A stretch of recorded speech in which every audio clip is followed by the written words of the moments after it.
Welcome to Tale Virtue, where every story touches the heart and inspires the soul. Join us on a journey of wisdom, kindness, and timeless life lessons, because one story can change everything.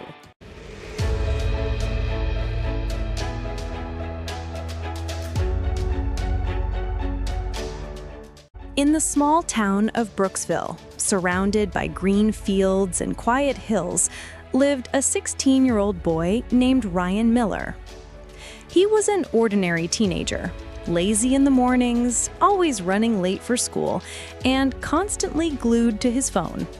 His grades were slipping, his room was a mess, and his parents often sighed in disappointment. "Ryan, you have so much potential," his mother, Mrs. Miller, would say every evening. "I know, Mom," Ryan would mumble, eyes still fixed on his phone screen. "I'll do better tomorrow." But that tomorrow never seemed to come. Ryan's life had fallen into a cycle. Wake up late, rush to school, forget homework, spend hours gaming, and fall asleep past midnight. He often wondered why nothing ever changed, but he never realized that his habits were silently shaping his destiny. One day, his best friend, Daniel Reed, visited him after school. Daniel was different, confident, focused, and disciplined. He was the top student in their class and also played on the school's basketball team. "How do you do it, Ryan?" asked one evening as they sat in the park. "You're good at everything. Don't you ever get tired?" Daniel smiled. "It's not magic, Ryan. It's just habits. I've trained myself to do the right things every day, even when I don't feel like it." Ryan frowned. "Habits? That sounds boring." Daniel chuckled. "Maybe, but boring habits create exciting lives." Ryan didn't understand it then, but those words would stay in his mind forever. A few weeks later, Brooksville High announced its annual science fair. The winner would get a scholarship, something Ryan's parents couldn't afford otherwise. Ryan wanted to participate, but he procrastinated as usual. "I'll start next week," he told himself. But weeks passed, and he hadn't even picked a topic. Finally, the night before the submission, he panicked. His desk was covered in half-done projects, messy papers, and cold pizza boxes. He stayed up all night, trying to finish something that looked remotely presentable. The next day, while others showcased working models and innovative experiments, Ryan's project barely stood upright. The judges gave him a polite smile, and he could see pity in their eyes. When the results were announced, Daniel stood proudly on the stage holding the winner's trophy. Ryan sat in the back row, clapping weakly. That night, he looked at himself in the mirror. "I'm tired of being like this," he whispered. "Something has to change." And for the first time in years, he meant it. The next morning, Ryan woke up early. The sun was just rising, painting the sky orange. It felt strange, peaceful, but difficult. He wanted to go back to bed, but he remembered Daniel's words. Boring habits create exciting lives. He made his bed, brushed his teeth, and went for a jog around the block. It was exhausting, but it made him feel alive. For the first time, he realized that small actions could bring big changes. At breakfast, his mother raised an eyebrow. "You're up early. What's going on?" Ryan smiled. "Just trying something new." Mrs. Miller smiled back, though she didn't believe it would last. But Ryan surprised everyone, including himself. He started waking up early every day. He began keeping a notebook where he tracked his habits, waking up early, studying for an hour, and exercising. At first, it was hard. His mind resisted. He failed many days, but he kept coming back. Each time he slipped, he reminded himself, "I'm not trying to be perfect. I'm trying to be better." Months passed, and Ryan's habits slowly reshaped his life. His grades improved, his energy increased, and his confidence grew. But life had other plans. One afternoon, he received a message from his old gaming friends. "Come online, bro. We're playing all night." Temptation pulled him back. Just one night, he thought.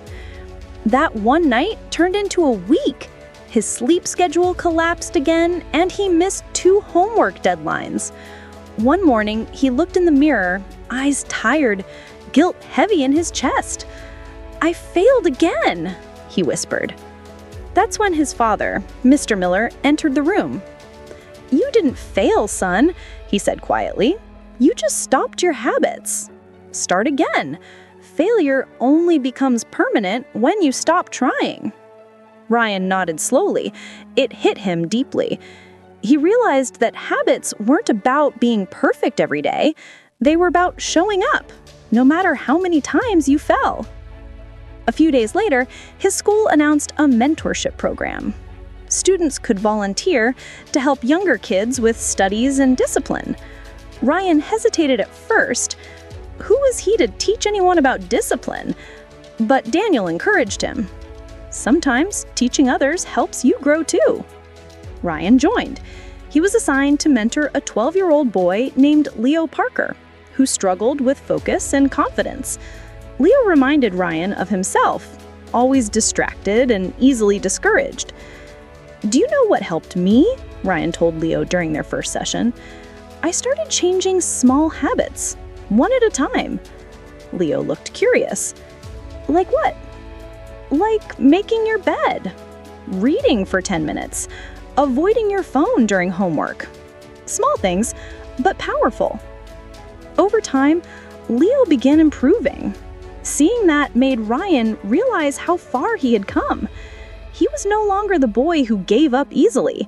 He was becoming someone who inspired others. One morning, Ryan's school principal made an announcement. "The Regional Academic Championship will be held next month. Students who wish to represent our school, please sign up." Daniel nudged him.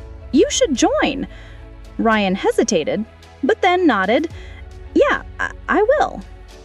He prepared for weeks. His old habits tried to return: laziness, procrastination, distractions. But this time, Ryan fought back. Every time he felt like giving up, he reminded himself, "I'm not trying to be perfect. I'm trying to be better." When the competition day arrived, Ryan was nervous but ready. He sat on the stage beside some of the brightest students in the district. The questions were tough, but Ryan stayed calm.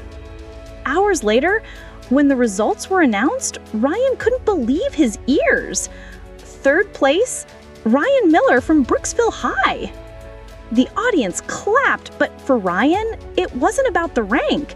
It was about victory over his old self. He realized that his new habits had built a new version of him, stronger, disciplined, and confident. Months later, Ryan gave a short speech during his school's morning assembly. His story had inspired many, and the principal wanted others to learn from it. Ryan stood before hundreds of students and began, "A year ago, I was one of the laziest students here. I thought success was about luck or talent, but I learned something powerful. Your life is shaped by your habits. Good habits make you, and bad habits break you." He paused, scanning the crowd. "You don't need to change your life in one day. Just start small. Make your bed, read a page, exercise for 5 minutes. Do it daily, and it'll change everything." The hall echoed with applause. For the first time, Ryan felt proud, not of what he had achieved, but of what he had become. 10 years passed. Ryan had grown into a young man with a purpose. He graduated with honors and became a motivational speaker, traveling to schools and universities, teaching students about the power of habits. In one of his seminars, a young boy raised his hand. "Sir, do you ever feel lazy?" Ryan laughed softly. "Every day. But habits don't care how you feel. They work when you don't want to. That's their power." After the session, he stepped outside, looking at the sunset. His phone buzzed. It was a message from Daniel. "Proud of you, bro. You've come a long way." Ryan smiled and replied, "All because of one small decision, to change my habits." Ryan often told his audience a simple story about 2 seeds. He said, one seed was planted in sunlight, watered daily and cared for. The other was ignored and left as a shade. After a year, one grew into a tall tree and the other dried up. Our habits are those seeds. The ones you water daily will grow. The ones you ignore will die. He paused. You can't control everything in life, but you can control your habits. And when you do that, you control your destiny. Epilogue: The Power Within. Years later, Ryan returned to Brooksville to visit his old school. He walked through the familiar halls and saw a poster on the wall, his own quote written on it. "Change your habits, and your habits will change your life." He smiled, remembering the lazy boy he once was, the boy who thought change was impossible.